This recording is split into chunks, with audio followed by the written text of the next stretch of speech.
So I just got done shooting a talking head green screen for my client, taking advantage of the setup here. On my right is the Genaray Radiance AK230, and on my left I have the Jinbei EF200, which is known for being a little bit noisy, and the Godox SL60W, which has the fan modified. What I'm trying to discuss here today is what everybody worries about. How noisy are the fans on this unit? It's gonna be pretty much on the side of the Jinbei EF200.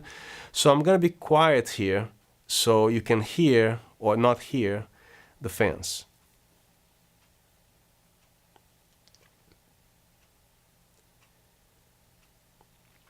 So as far as I can tell, I can hear, the microphone can hear anything, if not like 1 or 2% of these fans. My ear can hear this better because my ears are omnidirectional. So in fact, the microphone that I'm using here is in my opinion, is the most correct microphone to use. This is a super cardioid microphone. Also hypercardioid microphones are welcome too.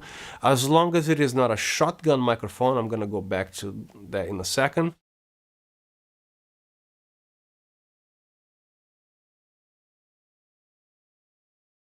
If you use wireless systems, okay, with lavaliers, they're usually omnidirectional. They can hear more things because it captures sound 360 degrees pretty much.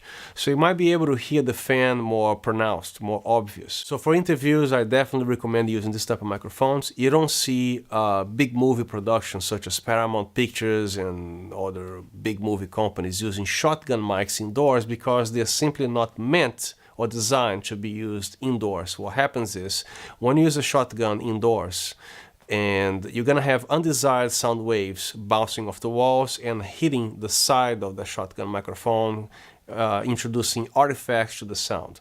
So the microphone that you want to use is this type here, supercardioid, condenser, or hypercardioid, because the pickup pattern is also as narrow, almost as narrow as the shotgun, given the distance that this microphone is from my mouth.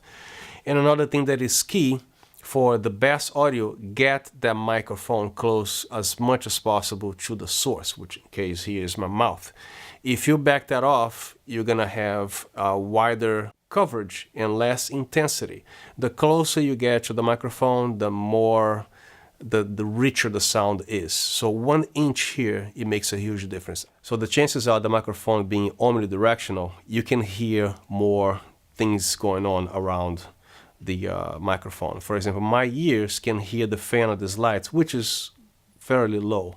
I can hear the fans louder than this microphone can hear because it is concentrating on the distance here of my voice, thus keeping the background noise as low as possible. So if you're worried about fan noise from LED lights, even if you have a noisy light, get the microphone close to your face, off the frame of course, and the fan noise is going to be more and more towards the disappearing on the background. Especially when the person is speaking, the fan noise is not really a problem, unless you stay quiet for a long time, pauses, right? Like this. So I don't think you can hear anything. If you can, that's negligible, because I can hear the fans louder than this microphone can, given the distance and its position. I'm right on axis and this microphone is as close as possible to my mouth. So I hope this is helpful. We've extended our best deal of the year that ends on May 15th, as low as $53 a month to insulate your entire home. Now, this time say it. We've extended our best deal of the year until May 15th.